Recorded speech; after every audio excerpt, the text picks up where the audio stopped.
passionate instigator and dynamic problem solver, Dr. Kevin Ross Emery, the host of the Dr. Kevin Radio Show, will be taking you outside the box, behind the curtain, and identifying the load of BS we are fed every day. And now, Dr. Kevin. Hello, hello, hello, and welcome to the Dr. Kevin Show here on OMTimes, where we're changing the world, wait for it, one ohm at a time. So now on this, the first Thursday in November, we do as we always do on the first Thursdays, which is we do the Spiritual Lens with Matt Connarton. Matt Connarton from Matt Connarton Unleash. He's founder, president, CEO, and I'm sure 5,000 other things which are not listed on what I'm reading at IPM Nation. Matt has his own radio show that's a drive time show, Monday through Friday, 4 to 6 at MW.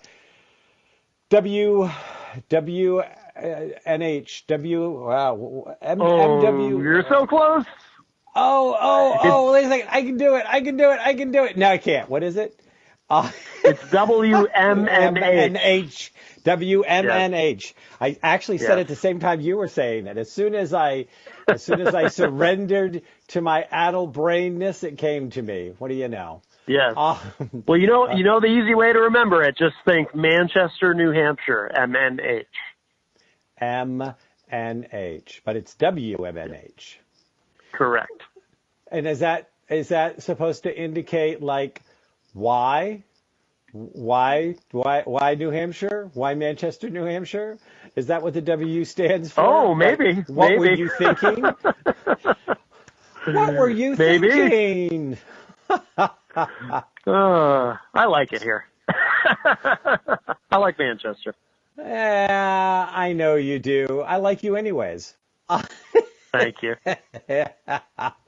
So this on the first Thursday of every month, we do we kind of poke around the world, see if we can put a little spiritual spin on it, but also talk about what's going on around the world. And there's a lot going on right now as we're coming up to the dreaded election week. One of the areas that Matt specializes on his drive time show is to talk about all sorts of things to do with politics. And how do you describe yourself? A independent with no leanings, leaning on your left leg? I like to say I'm a non-ideological, practical pragmatist. Say that again. Ideological. A non-ideological. Yeah. Okay. So I don't try to put myself into an ideological box by saying I'm a liberal or I'm a conservative or I'm a libertarian or anything like that. Oh, okay. So what I want to ask the question is, are you saying that most politicians are idiots? Is that what you're saying? Oh, no, I think they're pretty smart. I mean, they figure out how to screw over the rest Americans. Of us and yes, and that is a skill. I suppose.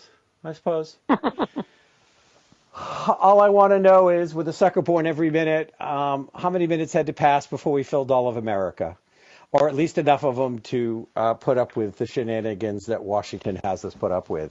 Can somebody do the math for me? And please feel free to call in, because today's show, as all shows here on the Dr. Kevin Show, are call-in shows. And you can call in at 202-570-7057. Again, that's 202-570-7057. Or you can come to facebook.com/mydrkevin, MYDRKEVIN.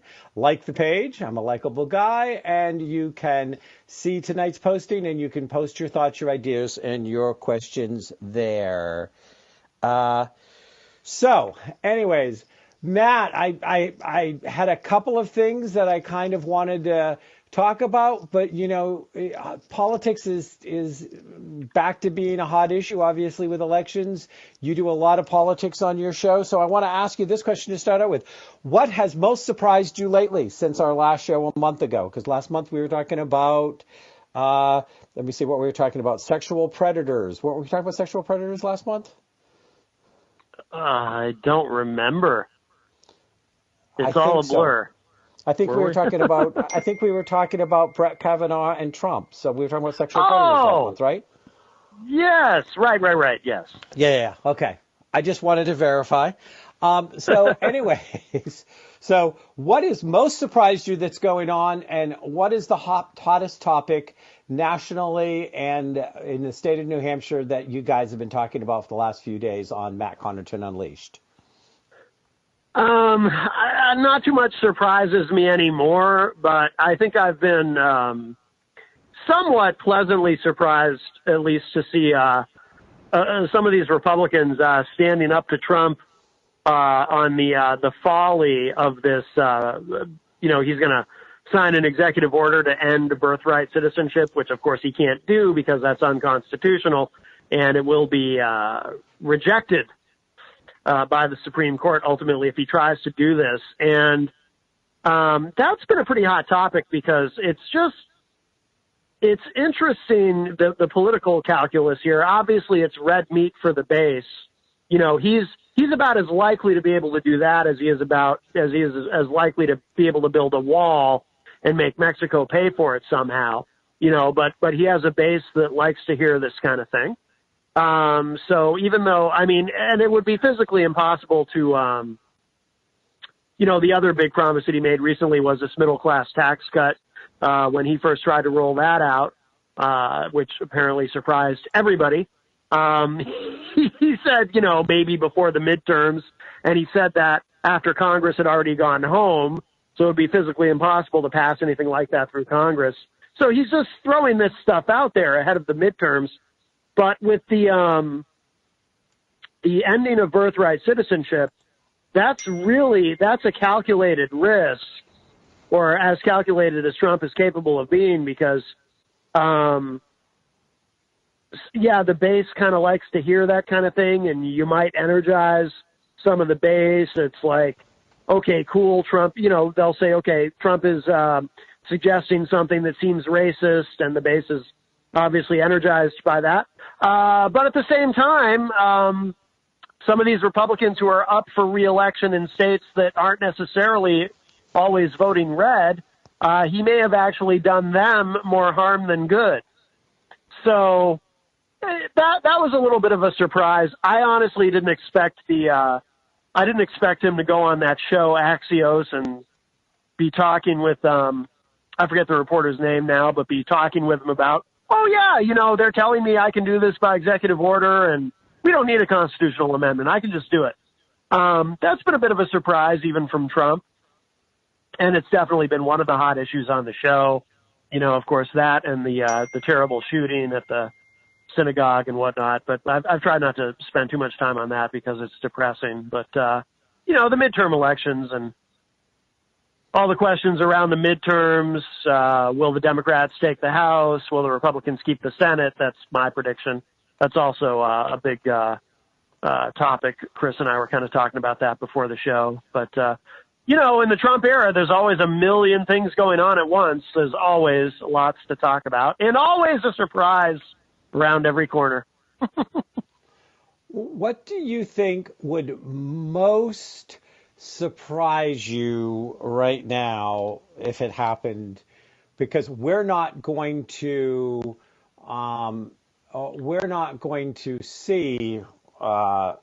speak until after the elections at this point. Unless we speak personally, privately. What would most surprise you? Oh, well, what would most surprise me would be, I think, if the Democrats don't take the House. Nobody really knows if this blue wave is real. You never really know. Just like I don't think anyone really thought Donald Trump would be president. I think it's real, but if that doesn't pan out, I would be surprised. And I would also be surprised if the Democrats do take the Senate, because my prediction is they'll take the House but not the Senate. So if I'm wrong about that, I would be surprised. Now, some might say, well, Matt, you were wrong, when you said that Trump had no chance of winning the presidency, and so I can be surprised at times. My prognostications are not always accurate, but I'd be very surprised if this doesn't go the way that the polling indicates it's most likely going to go. Okay. So it will be interesting to see how all of this unfolds. Do you think that I'm just curious? Do you think that Trump has ever seen the Constitution? Do you think if somebody put it in front of him, he would recognize it? No. Okay, just checking. No. Just checking. Okay, so moving on from that, I mean, I'd like to have a little bit, again, politics is the hot topic right now. And I am going to, like I said, I have a couple of other things I'm going to bring in on tonight's radio show. But I do want to stick around just a little bit more with this subject. So if Democrats took the both, what do you think would happen? If they took both, the House and Senate? Yeah. What do I think would happen? The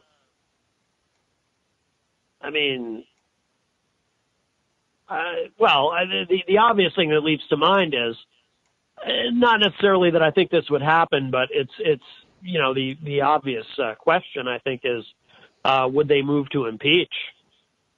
And if the Democrats took both the House and the Senate, yeah, I think they would feel emboldened enough to move for impeachment. And other than that, I mean, Trump would be a lame duck. I do think that you would see also probably more Republicans, because right now Republicans generally are terrified to stand up to Trump. When they do criticize him, they try to do so very gently so as not to upset the base, especially when they're up for re-election in the midterms. But I think with the midterms in the rearview mirror, if Republicans lose both the House and Senate, I think they will also abandon Trump. I think they will blame Trump for losing the House and Senate. And I think that at that point, they will see no reason going forward to continue to defer to him as much as they do. So I think there'd be a real change in attitude. Okay. And if Republicans keep both houses? If they keep both, then we're going to see more of what we're seeing. I think it's extremely unlikely, though, that they keep the House. I think it's extremely unlikely. Okay. So if you could wave a magic wand, what would you like to see? As our political expert here. Yeah. I mean, if I could wave a magic wand, I'd like to, what I'd really like to see is the destruction of the two-party system, and let's elect a wave of independence. But short of that, I mean, I would like to see a rebuke of Trump take place. So I'd like to see Democratic control. I'd like to see a rejection of many of Trump's policies and of his rhetoric. And, historically, a pretty good way of letting a president know that you're dissatisfied with his, if it's not an election year for the president, your next best option for letting the president know that you're dissatisfied with his performance is electing a whole lot of people on the other side. So that you end up with, so then the president has to show some humility in the wake of that, whether it's George W. Bush in 2006, who had to acknowledge that the victory of the Democrats in the midterms was a thumping, or Obama in 2010, I think it was, when he had to say, look, it was a shellacking. That was his choice of word, but you gotta let the guy know that we're not happy with a lot of this stuff, and we're going to vote for the other side, and then you better course correct if you want to win re-election in 2 years. Okay. So here's the question. Does Trump have it in himself to do a course correction and make a humbling statement? Or do you think he's just going to go on the attack and attack all the Republicans as this is all your fault? If you had been more supportive, if you had done more stuff, you did this to yourself. I have no sympathy for you. My people know what they want. They want me, and you screwed it up. Oh, it will absolutely be the latter. Absolutely. Trump does to use some of Senator Ben Sass's verbiage, one of the few Republicans with the cojones to actually stand up to Trump. He is dispositionally incapable of showing any kind of humility or self-awareness or taking any kind of responsibility for anything. No, he'll definitely do the latter. He'll blame Republicans for losing, and will not accept any blame or responsibility at all, ever. I mean, he does not have it in him. It's not who he is. Well, it should be interesting times. When we will be going on break shortly, so I'm just going to give a couple of peeps. I read a very interesting article on some shift in Christian evangelical and some humiliation in a park. And we're going to talk about both of those coming back on the Dr. Kevin Show.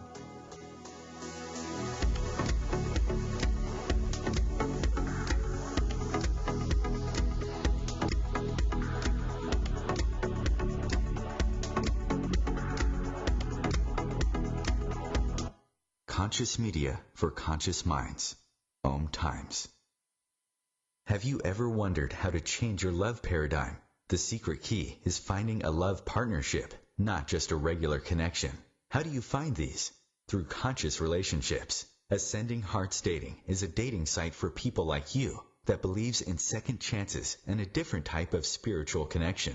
Try Ascending Hearts for free today at ascendinghearts.com and change your love paradigm. Ascending Hearts, the premier dating community for the spiritually awake. Tune in to the Practical Intuitive, Mind, Body, Spirit for the Real World with me, host Robin Fritz, Mondays at 2 p.m. Pacific, 5 Eastern.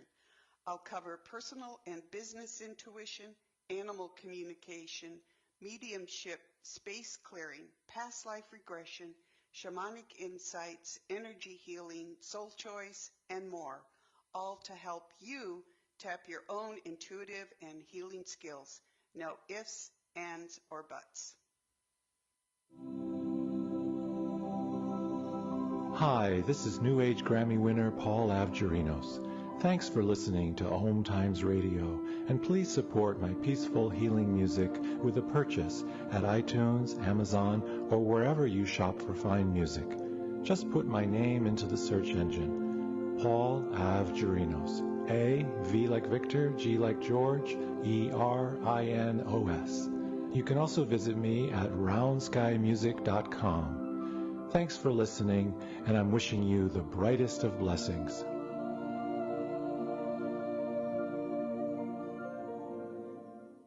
To protect his home and family from disaster, Steve used courage, wisdom, and his camera phone. That should do it. Way to go, Steve! By simply taking digital pictures of his family's important documents, Steve can always have them stored safely online, no matter when disaster strikes. Learn other simple ways to protect your home and family before a natural disaster at ready.gov. That's ready.gov. A message from FEMA and the Ad Council.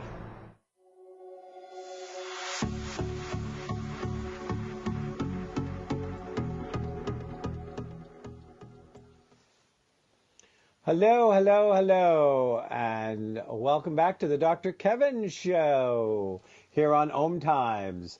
If you'd like to be part of tonight's conversation with Matt Connarton from Matt Connarton Unleashed and myself, you may call in at 202-570-7057. Again, that's 202-570-7057.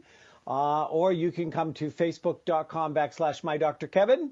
You'll see today's show being right at the top of the post, and you will be able to comment, and we will bring your questions into our show. So, do you want to talk about the Christian evangelicals first, or the battle of the bullies in the park? Oh, let's talk about the Christian evangelicals first. That's always fun. Okay. So, well, it's interesting. I saw this on Apple News. I read it, and what I found was that it was talking about that there is a shift actually going on with young people, and that shift that's going on with young people, young Christian evangelicals. And so what's happening is that they're getting uncomfortable. This is what they've learned, and they got about 1,500 people, young people, who identified themselves as young evangelical Christians, and they're seeing a real struggle with an administration as they see hostile to immigrants, Muslims, LGBTQ people, and the poor. They feel it reflects a loss of humanity, which conflicts with their spiritual call. And even though they say that Trump has achieved some things that they feel are their goals, that overall that these current political leaders are not a good representative of what they were raised to believe as young evangelicals. So first of all, before I continue with that, what do you think of that? So just so I'm clear, so in other words, so they're saying that young evangelicals are rejecting Trump in a sense? Yep. I think that they're rejecting that he. Go ahead. Well, I was going to say, here's what makes sense to me about that. Young evangelicals have not experienced the conditioning that older evangelicals have. And what I mean is I've said, and I think people think I'm being kind of tongue-in-cheek when I say this, and maybe I am a tiny bit, but I actually do believe there's truth in this. I've often said that I think the reason that evangelicals love Trump so much is because after decades of being able to turn on their televisions on Sunday morning, particularly, not to pick on the South, but in the southern part of the country, probably even this is more prevalent, they're used to turning on their televisions on a Sunday morning and seeing a con man in a $10,000 suit telling them, listen to me, do what I tell you, and you'll get to heaven. So they've been conditioned for someone like Trump to come along, someone who, in my view, embarrasses himself every time he even attempts to discuss Christianity or the Bible or anything. He comes off completely insincere and duplicitous, really. But they're conditioned to see a rich guy who speaks like he does, and he's pro-life, allegedly, at least he claims to be now. So they're willing to buy in, whereas younger evangelicals have not had that same conditioning. They haven't spent decades, because they haven't been alive long enough, turning on their televisions on a Sunday morning and seeing a con man in a $10,000 suit telling them, do what I say and you'll get to heaven. So they're naturally more skeptical of someone like Trump. Plus, Trump is in his early 70s. Their younger people are more likely to be skeptical of someone that much older anyway, right? Because of such a huge generation gap, too. So it really doesn't surprise me at all, but that's my theory about why this would be. So, interestingly, and I don't disagree with that at all. I think that If you're indoctrinated by one con artist, it's easy to be taken in by another con artist.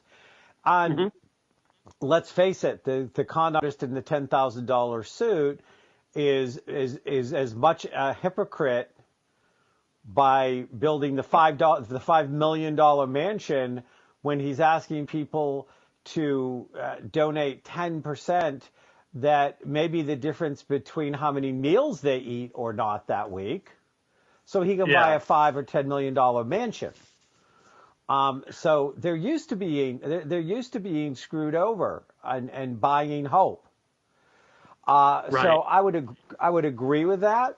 I just found a couple of very interesting lines that I wanted to share. And this is from, this one is from an Alexandra Bigatal. This is an article out of the New York Times. I want to give credit where credit's due. We're talking about somebody else's work here. They did the article on it. And she said, I was pulled out of Smith College in 2015 when I told my parents I was rethinking the legitimacy of anti-gay theory. And I thought, God is going to have to forgive me. I'm not going to die in this culture war. And I thought that was an extremely powerful statement. And she went on and delivered at her church a communion message and said, our God chooses to die the death of all these marginalized people. He dies like Matthew Shepard, like the kid at the hands of the state. He was a refugee. Her church reprimanded her for abusing the pulpit, though other members used it to openly stump for Trump and to say hateful things about Muslims and LGBT citizens. Wow. And she goes on to say that she thinks that we've done immense harm to the marginalization in the name of God. And so, she's actually become on, she's actually ended up going to become a Democrat. And not that I'm saying that the Democrat is the great white way either, mind you. I think that they're both equally rotten to the core. But, I thought that this was very interesting. And she is voting for Andrew Gillum. I don't know what race he's in off the top of my head. You don't know what? I'm sorry? Andrew Gillum. Where is he running? Oh, he's running for governor of Florida. Oh, okay. Okay. So he is he's in that race. Okay. I knew I recognized the name, but I've seen so many names float by I couldn't put them all in place. And I knew you would know, so, why bother? One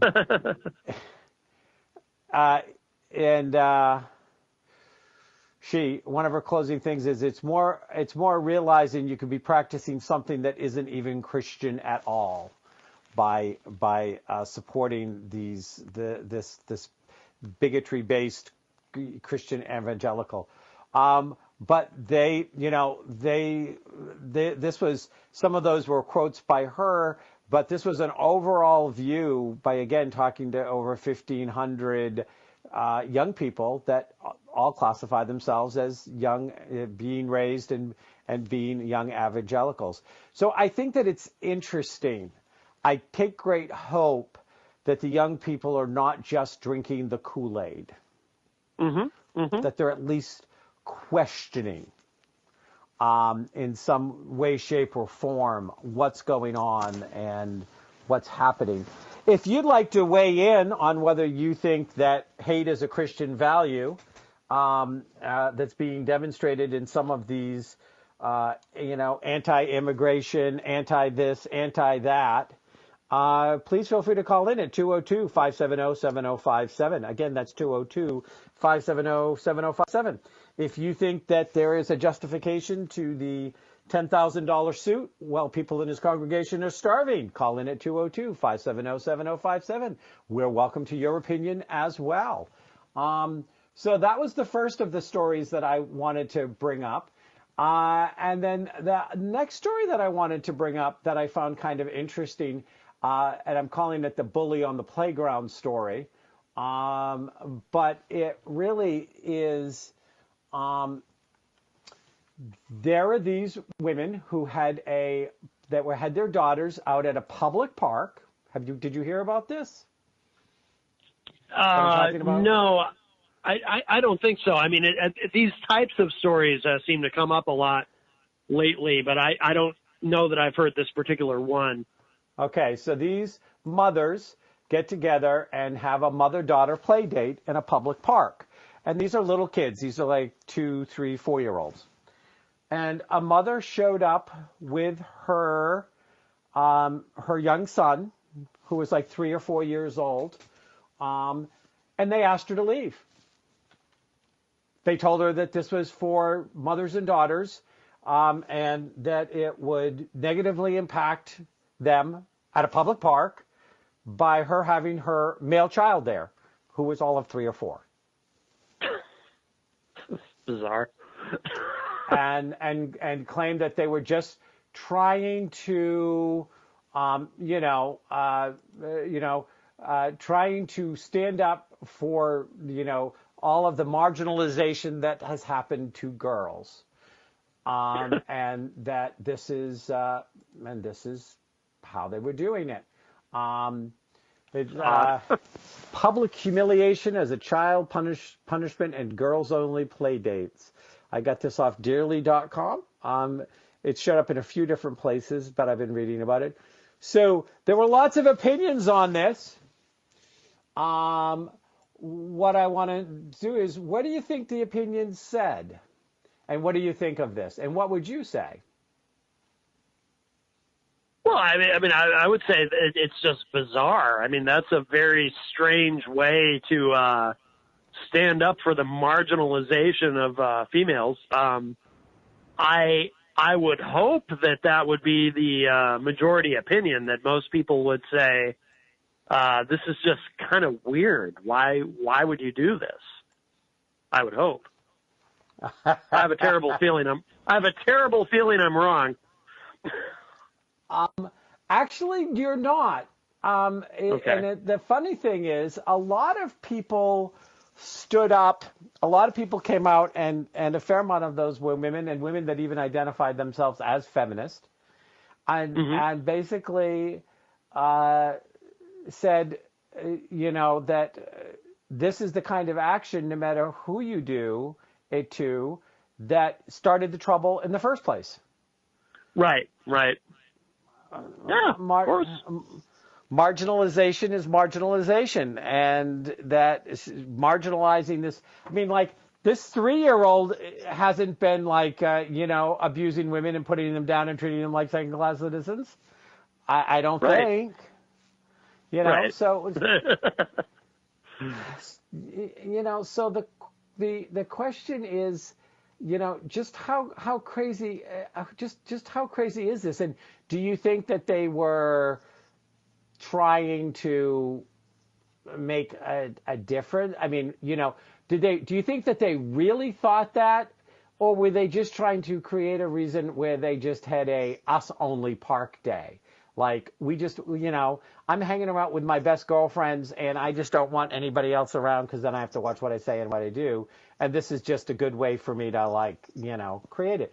Do you think that people actually feel like something like this would be justified? Or do you think that this was just a smoke and mirrors claim on the part of the young girls, the young women, the mothers? Yeah, it's hard. Yeah, I find it hard to even speculate. It's such a bizarre thing to begin with. It's so odd. I mean, who knows? I don't know how to even speculate about what goes on in the mind of someone who does something that strange. Who knows? I mean, probably a mix of different things. I'm sure they weren't all thinking I'm sure. I mean, when you have any group of people together, obviously, there's a mix of motives among the people. So who knows? But it's just very, very odd. It is very odd. I thought it was worth bringing up. Yes. And I really, somehow marginalization or preaching hate of any kind is still hate. It's still marginalization. It's everything. It's like saying, because I was, hit as a child, then I am now justified to hit, somebody who looks like the person who hit me. Right. Like, right. Does that really ever make sense? Is that ever really logical? Like, what's going on in the twist of that brain? And are we doing things that are supporting that? Are we supporting that kind of crazy in the media today? What do you think? Well, so much of that behavior is unconscious or subconscious anyway. I mean, someone who maybe was hit, who then hit someone who reminds them in some way of the person who hit them. I mean, they're not necessarily consciously even aware of what they're doing, why they're behaving that way. I mean, so much of what happens in our childhood affects us in our adult life in ways that we don't recognize, or sometimes it takes someone else to notice, the behavior and to notice why we're doing what we do. I mean, I don't know. I mean, you mentioned the media. I'm not sure how the media plays into that, but I think that. Look at the crazy things people will do to get their one moment in time. Well, that's true. That's true. And we will be right back here on the Dr. Kevin Show.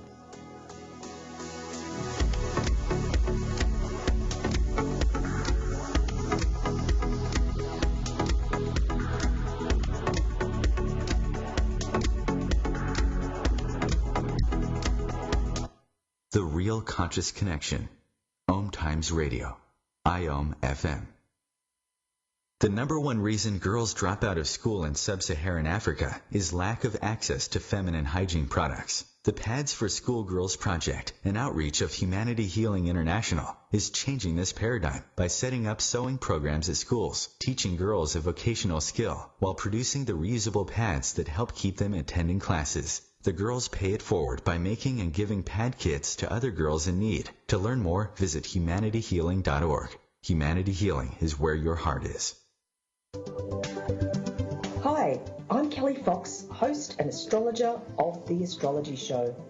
Each week, I'll give you access to the current transits, which are a valuable tool that provide astrological information to help unlock the potential each of us has.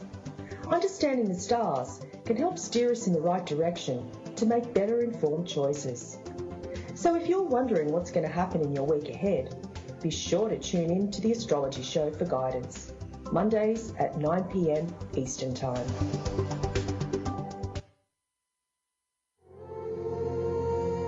Hi, this is recording artist and composer Yuval Ron, inviting you to a voyage through the chakras, a new double album of guided meditations to transform your life, a sublime musical medicine for nourishing inner peace and reaching to your higher virtues.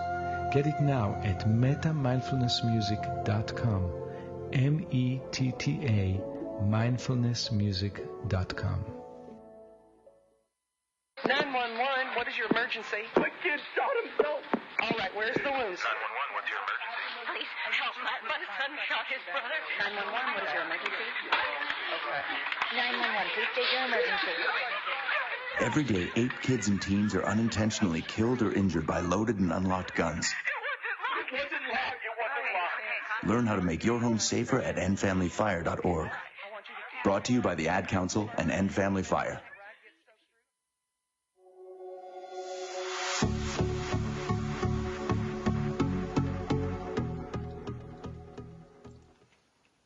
Hello, hello, hello, and welcome back to the Dr. Kevin Show here on OMTimes, where we're changing the world one ohm at a time.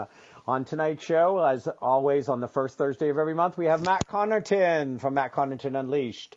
You can listen to Matt Connarton's show through IPMNation.com. He has a drive-through show at WMNH in Manchester, New Hampshire, 4 to 6, Monday through Friday. So if you cannot get it live on your station, you can get it through IPMNation.com, where we also host Dr. Kevin and Friends, the 24 hours a day, 7 days a week, ad nauseum, Dr. Kevin and all the people he's met along the way. Right, Matt? Yes. Yes. Did I lose you for a second? Oh, I don't know. I just heard you say Matt. Did you say something else? Yeah. Did you miss the rest of everything I said? Well, I heard you talking about Dr. Kevin and Friends and all that, but then I just heard you say Matt. Oh, okay. I said right, Matt. Yeah. Oh, I didn't hear you say right. You must have dropped out for a second. I just heard you say Matt. I thought you were seeing if I was still here. But yes, right, Dr. Kevin. Okay. So I this is the part of my show that I normally on all my rest of my shows do What a Load of Crap with Dr. Kevin. And of course, we don't follow the normal format the first Thursday of every month. But I think I'm going to resurrect, just for this moment, what a load of crap I think that these surveys about Trump are that are appearing on the Facebook feed. Do you know what I'm talking about? Are you talking about the one that Oh, actually, I keep seeing. I'm thinking of one that I keep seeing pop up on YouTube. Well, maybe it's on Facebook too. The one that pops up that says, "Do you stand with Trump, or do you think he's doing a good job, or whatnot?" and wants you to click yes or no. Are you talking about that? Well, this one I don't know about YouTube, but there's been 3 or 4 of these, and they all kind of, do the same thing where they're trying to make you think that your opinion counts. And I'm saying that they try to make you think that your opinion counts, because I almost started filling one out and did one until I read the fine print. Right. So first of all, it is sent out from the Trump presidential candidate campaign for 2020. Oh, of course, yeah. They're already they're already getting ready. And so the question is, it says, how would you rate President Trump's job performance so far? These are your choices: great, good, okay, and other. Right. There are no, I think, like bad. Right. There's no actual negative choice that you can do. So it's not a real survey, because a survey would have to represent 2 opposing opinions, and great to okay are not opposing opinions. You can explain why you put your selection in, but I don't know that anyone's actually going to read it. But then on this little bottom, it says, by providing your phone number, you are consenting to receive calls, SMSs, NMS messages, including blah, blah, blah, blah, blah, from Trump Make America Great Again campaign.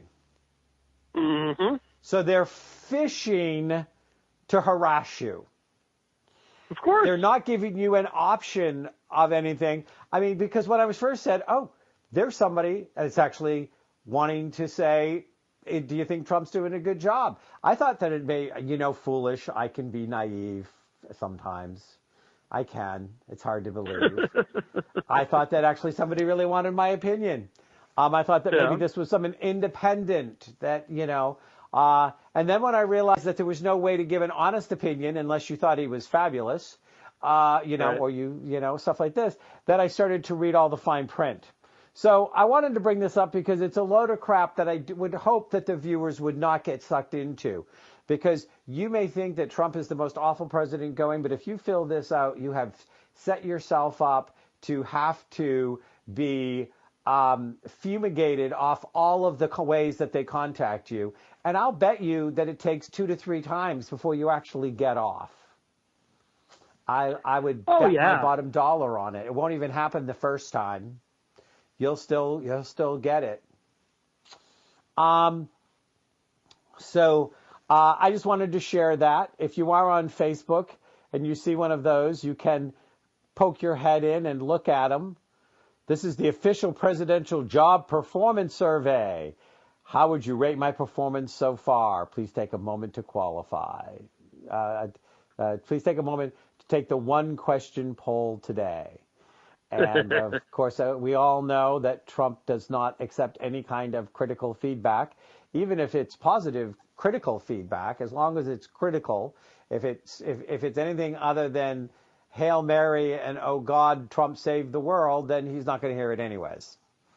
Well, we don't want to hurt his feelings.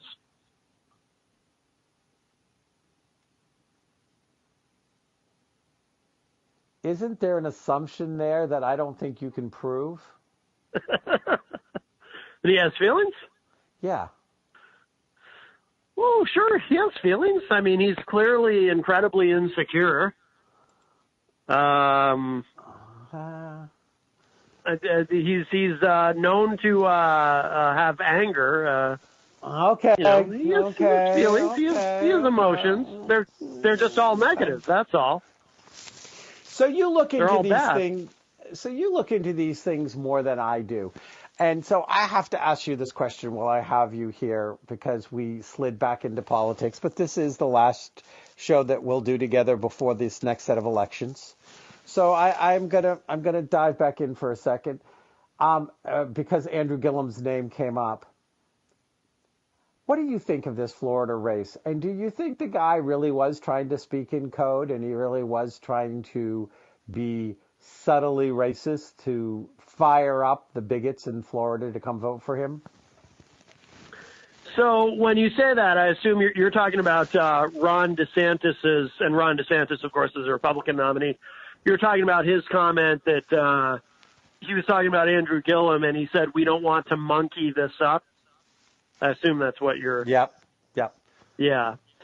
So if you watch that... Now, see, I'm someone who tries to be very, very careful not to use the R word, racist, about somebody.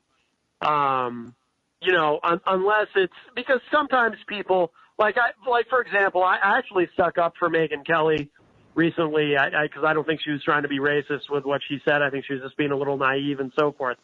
I tend to be very, very careful about that, and I want to give people somewhat the benefit of the doubt. However, if you watch that clip of what Ron DeSantis said, when he said it, the context and so forth, I think it's obvious that he was doing that intentionally. When he used that phrase, we don't want to monkey this up, he said it very deliberately. He knew exactly what he was doing.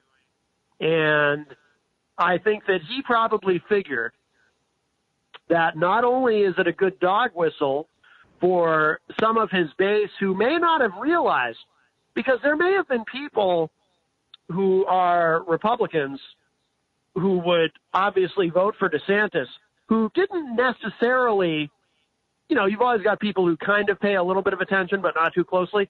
There may have been people in his base who may not have realized that Andrew Gillum is black, who maybe didn't pay enough attention to notice anything about DeSantis's opponent. So him doing that, because I think it was a calculation, him doing that was a dog whistle to say to his base, hey, I don't know if you've noticed, but my opponent is black. And then I think that he figured, or they figured, his campaign figured, obviously we're going to get called racist for this. So then when that happens, we just act all indignant, like we're the victims, like, how dare you call us that? That's a common phrase. People talk about monkeying around and things like that. How dare you hang the R word on us? So I think it was all a calculation in the most cynical possible way, and I think it was very intentional, absolutely deliberate, and I think it's going to bite him in the end. And I think, and I hope that Andrew Gillum ends up winning and teaches this guy and his acolytes a lesson, because I think it was absolutely intentional. Well, and it's one of the reasons why I asked you, because you put more time and energy into the deep dives on this stuff than I have time to, frankly. Yeah. You know, because, you know, you're doing a show 5 days a week for 2 hours. These are a lot of your topics. You have a lot of people come in and you research your topics, these kinds of topics well. Where what I read tends to obviously be more liberal leaning. That's what I get, though I have friends that support Trump that show up stuff on my line all the time or make comments all the time. And I will never hide them. I will never put them down because I want to see, I'd like to try to see both sides. But, you know, there was the other parts of it, like, you know, he took money from somebody who clearly made racist comments and wouldn't give it back when it came clear. And then there was something else. And I'm like, yeah, you know, there's a lot of evidence building. But I was like, if somebody is going to have a different take on it because they've really researched it and they go, this is all smoke and mirrors, I figured it would be you. And that's why I wanted to bring it up. Well, thank you. I appreciate that. You know, we don't always agree sometimes on some of these things. We've had a couple of places where I just see it completely different than you. But yeah. I know you just don't drink any of the Kool-Aid and then just agree with it. You push it around and stuff like this. So, in our last few minutes, is there anything new coming up in the life of IPM Nation, Matt Connarton Unleashed? I've got a couple of little announcements myself at the end I'm going to squeeze in if possible. So I'd like to see what's going on with you first, though. Well, one thing I would like people to know is, as far as Matt Connarton Unleashed, if you're wondering how to find it, because sometimes, you know, I'll have these very quick discussions with people and it's like, you know, if it's a brief interaction, you know, you got to tell somebody, you know, how to find what you're doing in a way that's succinct and quick. So I'll usually tell people, Google my name. If you Google Matt Connarton Unleashed, or if you just Google Matt Connarton, you'll find my show. It is live weekdays 4 to 6, but it's also, you know, it goes up on Spotify, on iHeartRadio, and a number of other places where you can find podcasts, because as soon as the show's over, it gets uploaded to the web, and you can find it all over the place. My show is at this point very easy to find. So, you know, if someone's wondering how to find it, just Google me. You'll find my show. You'll find me. It's very, very easy. And as far as IPM Nation, we're always adding new things, new programming, all kinds of great stuff. So keep an eye on that too, IPMNation.com. And please like the Facebook page if you haven't done so already, and like our videos on YouTube and all that good stuff. And check out Dr. Kevin and Friends, the channel that we have on IPM Nation as well. So, so have you picked up recently any of the new content I have been generating? Have you uploaded new stuff lately, Matt? I'm calling you live on air, or are we falling behind? Well, I mean, we don't have any new television stuff recently, because I know that's currently changing. Yeah. So Dragons and Unicorns is officially closed down. I'm not going to continue that show. Okay. You know, that was a heart project, and it was one that I love doing, but there are only so many hours in a day and only so many days in a week, and something had to give. Something's got to go. And so that's one of them. Web of Light is temporarily on hiatus and is probably going to be shifting locations and set up the format a little differently. I may be just moving that to one or two shows a month because a weekly show is a bit much. But I am launching a new project, a new television project. Oh, great. This is the working name of a new series that's going to get released after the first of the year. I'm working on it right now. And it is called Changing Your Life 8 Minutes at a Time. These are a series of things that I'm doing and people, spiritual experts and advisors and people from all over the world that I'm going to be interviewing, and they have just 8 minutes to quickly tell you a little bit about who they are and where they come from, and then to give you one or two things that you can use or utilize for you to help understand that will change your life. And all the shows are going to be 8 minutes or less. Oh, I like it. Yep. Changing your life 8 minutes at a time. I like it. Yeah. It's a great concept. So keep your eye out for that. Matt, you and I'll be talking more soon. I've got to make it into Manchester one of these afternoons and absolutely do a surprise visit. Take care. That would be great. All right. Thank you. Bye.